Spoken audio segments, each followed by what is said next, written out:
Hello and welcome back. For those of you who don't know me yet, my name is Lexi Jong, and here I like to talk about luxury makeup.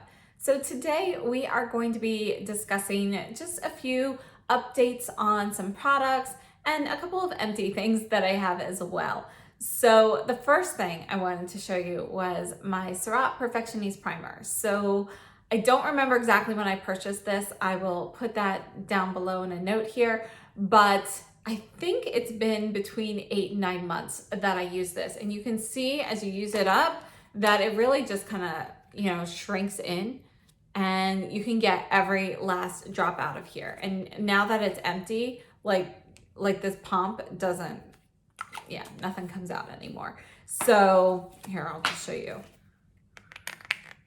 So it's just, it feels different when you pump it now as well. Like when you depress the pump, nothing comes out. So definitely a great product for me. I have 3 more of these, so I will be continuing to use it because it is my favorite primer ever. And again, if you are not aware, the reason it's my favorite primer ever is because I do like to wear sunscreen every day, and that kind of like thicker, shinier look you get to your skin from sunscreen, this cancels that out. So this is the first primer that has made a difference in my skin. And I mean, not skincare benefits per se, but it really does get rid of any extra shine from the sunscreen. And my skin feels more dry to the touch, not dry as in dried out though. So it just feels like I did not apply that sunscreen. And it also has some pore perfecting effects. So I personally love this primer. Next up, I wanted to go over one of my favorite cleansers, and that is the Retrouve Cleansing Balm. And as you can see, I finished it off, and I wanted to see how much product is left inside. So I took it apart. Let me try and get this. So this is the lid to it. So normally it comes, so this is the lid to it. So normally it's this high and this fits right on top. So it's a little deceiving because this lid is like the same height as the actual container. So this is actually, in my opinion, a pretty small cleanser. I used it all summer, once or twice a day, usually once a day. And this is 50 milliliters or 1.6 ounces. It has a 12-month shelf life, and it's made in the US. So the way this comes is this is down in here, this goes over it, and I wanted to see what was left. So I took a metal utensil and pried this up, and then I had to really tug to get this out. So this is just an empty container now. And this is what it looks like inside. So you've got this hard plastic here. I actually cut myself on this, so please, if you decide to open yours up, be careful. But this is like that harder plastic material. I used some scissors to kind of break that open. And then inside that is also a vacuum sealed bag. So if you've looked, I have another video where I opened the Nutrient Face Serum, and it has just the bag part inside a traditional pump dispenser. And this one has the bag inside this hard plastic. So there was actually quite a bit of product left. You can see there's still some in here, but I can't get it out. I keep cutting my fingers trying to go in there. So I have to either open it further or call it a day. And I decided to just call it a day. So just wanted to show you what that looked like. I love this cleansing balm because it really does remove pretty much all of my makeup, definitely everything on my face. So typically I remove my makeup with, well, it depends. Sometimes I'll use like an oil cleanser, or I will use the Bioderma Sensibio micellar water. So I usually use that, but I have been using the Surratt Lash Tint recently, which requires an oil cleanser to remove. So I have been using an oil cleanser more frequently now. And then I finish up with the cleansing balm from Retrouve. I ran out of this, and I've been playing with some other things, and Chantecaille released their new cleansing balm. So I purchased this, and this is the Rose de May cleansing balm, and I forget how much this is, but you get 75 milliliters or 2.5 ounces. So I'll have a price comparison down here for you between the two of these. This also has a 12-month shelf life, And I have to say, I really like both cleansing balms. The consistency of the Retrouve is more of what you would expect from the word balm, like it's more of that ointment type feeling. And this, so what I mean by that is more like an aquaphor type thing, but it's not greasy feeling when it comes off. And then the Chantecaille is actually more like a face lotion. So it does come with a foil, a piece of foil seal on top, but I did remove that. I've been using this for several days now. And this, it smells like the Rose de May face lotion. It's got that same scent. And again, Chantecaille, instead of using regular water, they always use rose water in place of regular water. So that's one of the things that gives their products this rose scent. And this feels like and looks like a cream moisturizer. And I have to say, it has done an excellent job of removing everything. It even removes my Surratt lash tint, which requires an oil-based cleanser. So I am actually very impressed. So for the last few days, I've been using this completely to remove my makeup. So I would just go ahead, put this on. So you use it on dry skin.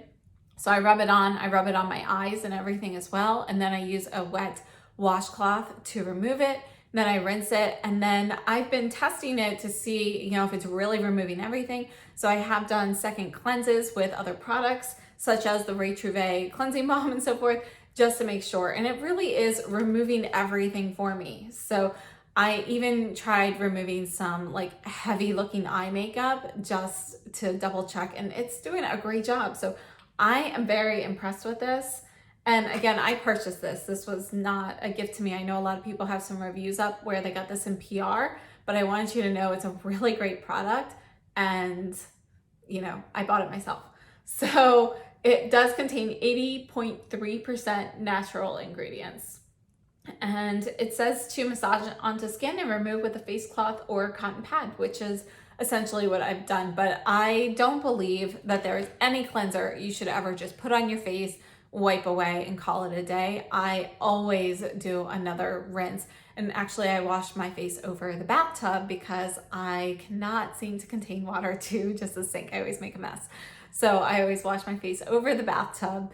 And yes, I have done second cleanses on top of this, but I've also tried it just as single cleanses as well. And it really seems to take everything off. So very impressed with that. Next up, we're gonna do a little demo. So I have been comparing the SUQQU single blush to the SUQQU blushes in the cheek palette. And I did order the pre-holiday cheek palette, which I believe is number 102, but at this point I haven't received mine yet. I have the 101. So this is the first cheek palette. So I figured we would go ahead and I would apply it for you in person so you can see the difference between the two. So I'm gonna bring you in a bit closer. So we're taking a soft, fluffy brush, and this is the Sonia G Soft Cheek.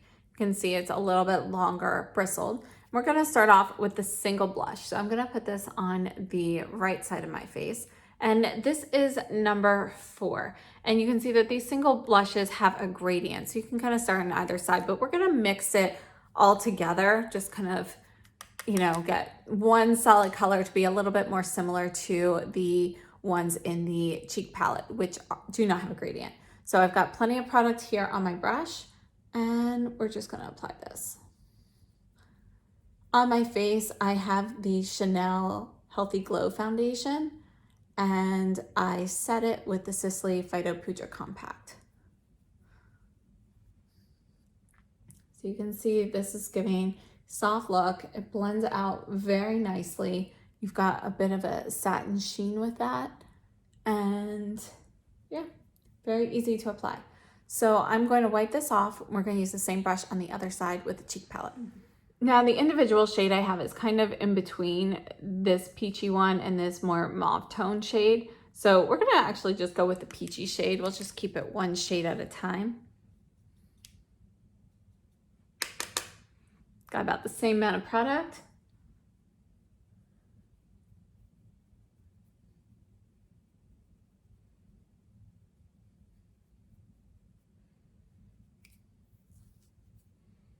And you can see it applies very nicely, goes on well.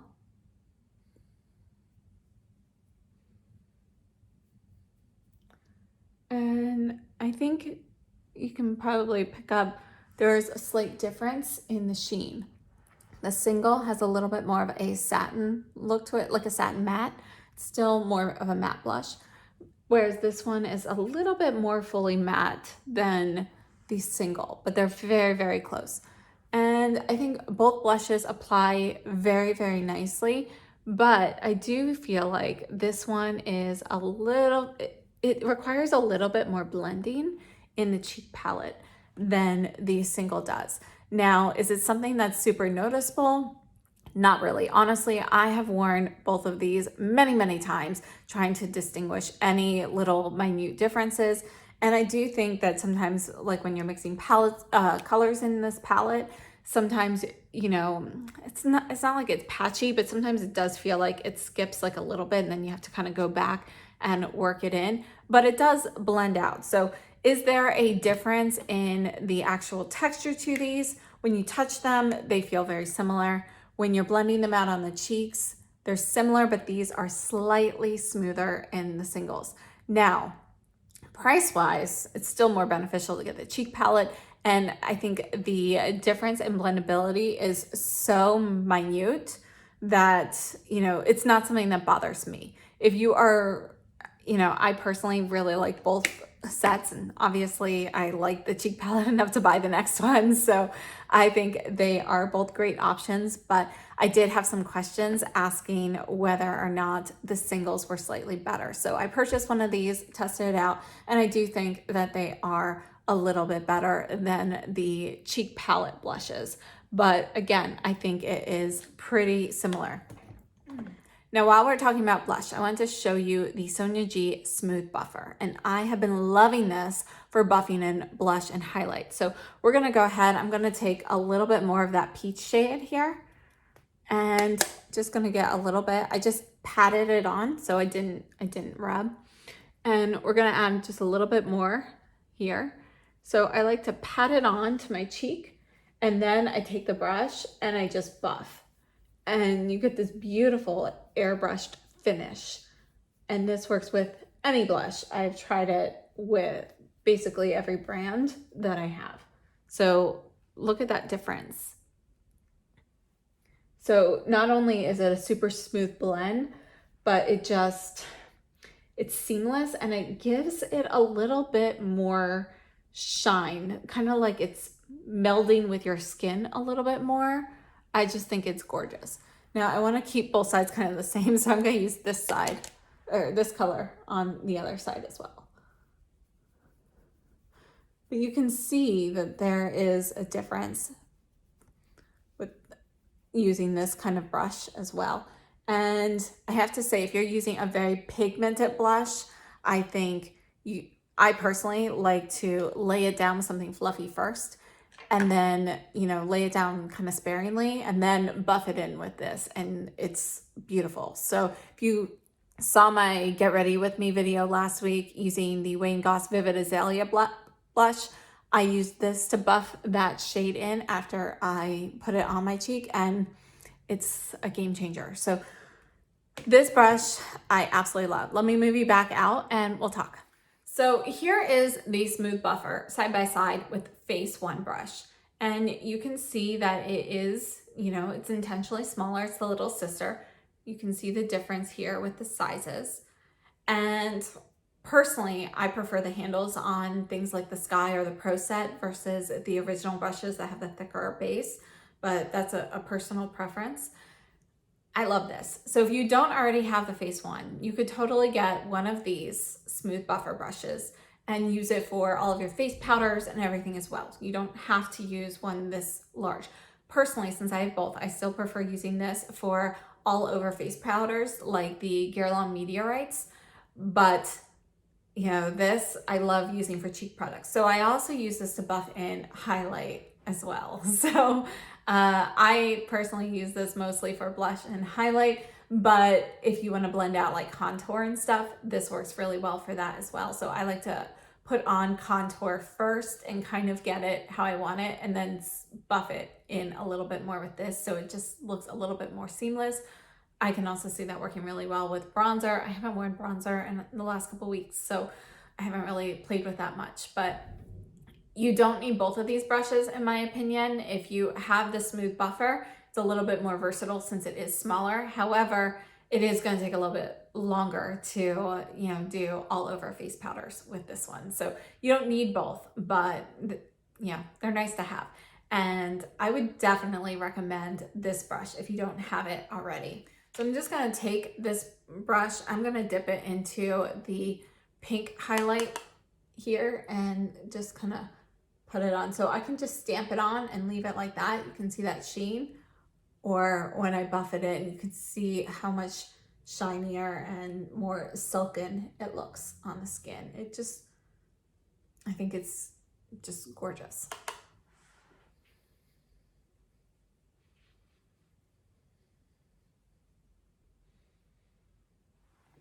Now, personally, for blush brushes, I like a variety of blush brushes. I love blush brushes. They're one of my favorites, those and eye brushes.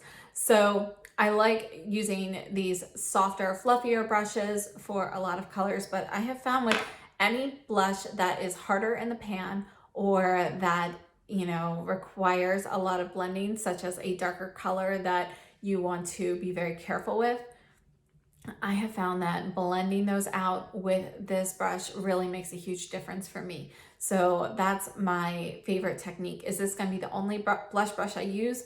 No, it technically could be, but still with many blushes, like my Chanel blushes and stuff, I prefer, you know, a softer brush like this. But I think it's very important to have something that you can buff things in nicely with in your kit. So that's just my personal recommendation, but I know a lot of people have asked me what my thoughts are on this brush, and I have to say I love it a lot more than I thought I would. It is very useful, and I have been using it every day, so I want to pick up another one. And last up for product updates, we have the Tom Ford collection. I am still loving this palette, and based on requests, I did do a wet look with this from the Get Ready With Me, so if you're interested in that, this is now available as of this morning on Beautylish, and it will be coming to Sephora October 20th. I still haven't seen it at Tom Ford's website or on any of the department stores yet, but it's starting to trickle out, and I personally absolutely love this. Now, if you have a lot of other neutral palettes, it's not a necessity, but I love cooler tone neutrals, so for me it's a must have, and this pink shade is very special because it's more of a subtle duochrome. There is a gold hint to it that you get that makes it a little bit more unique than other shades that you might have. So if you haven't already checked out, I do have swatch comparisons to Soleil d'Hiver in the original video for that, but then on the community tab I have swatches with a lot of other palettes and things that people have asked for. So check those out if you are interested. The product I wanted to update you on though is the lip balm. So this is the Balm Frost lip balm, and it retails for $56. So it is a significantly priced lip balm. Now the packaging here, you've got the gold, you know, traditional Tom Ford packaging, but all gold. And this is called the Balm Frost. And inside, by the way, the closure here is a snap closure. And inside, this is the lip balm. So you can see it's encrusted with all these sparkles. And then the lip area here, you can kind of see, I've been using it quite a bit. So you can see how much sparkle remains throughout the rest of it. Let me swatch this on my hand for you. So this is going back and forth a few times. So you can see that you're going to get a little bit of iridescence, and primarily it looks like it's gold glitter, but I do see like hints of green occasionally in there. So I think there is a touch of green, but it's not like a bright Christmas green, more like a gold-based green. So just like a little tint of it. I personally really like this lip balm. Now this lip balm, a lot of people have been wondering whether or not upon repeated application, whether it gets gritty. And I have to say, it's been really hard to judge that. I've worn just the lip balm on its own for a couple days straight just to kind of really tell. And I don't really feel any grittiness. Maybe like after repeated application, once the balmy part kind of dries out, I do feel like a little bit of texture, but honestly, a lot of it has been my lips kind of peeling. So grittiness to this, I'd say, is pretty minimal, if any. So, well, I'm sure there are some, you do have little particles, but they're so incredibly fine that you're not gonna feel it. So it's definitely not gonna feel like a gritty balm. Definitely not like the Pat McGrath ones with glitter, because I feel like those, upon repeated application, you definitely feel the glitter in those. So this balm, I personally really like it. So I think texturally it feels on the thinner side, but you can build it up to about a medium thickness. And it's more of a clear lipstick with glitter embedded in it. So it is not the same formula as the little lip balms, the clutch size lip balms that he came out with last year for the holiday. These have a much drier texture to me, and they're not moisturizing. Actually, I don't find these moisturizing at all. Whereas the new one is definitely more moisturizing on the lips. It's very comfortable to wear. It's not going to heal your lips or provide additional moisture really, but while you have it on your lips, it feels comfortable, and I haven't had any dryness or anything due to this. It's actually, it might have improved my lips slightly, but not enough that I would consider it to be a healing lip balm. So overall, I think this is a great lip balm and I really like it. Whether or not it's worth the money is going to be a personal decision, because as we know, Tom Ford lip products don't typically have the longest shelf life before you end up starting to notice some sort of like smell or texture change.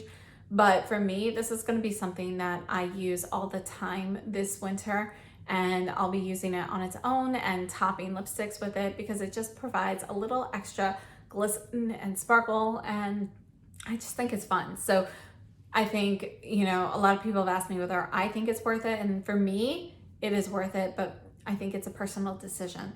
So that sums up all of my product updates for today, and I hope you enjoyed this. Any further questions or anything on these, please let me know, and I will see you in my next video. If you haven't subscribed yet, please make sure to hit the subscribe button and the notification bell, and I will see you soon.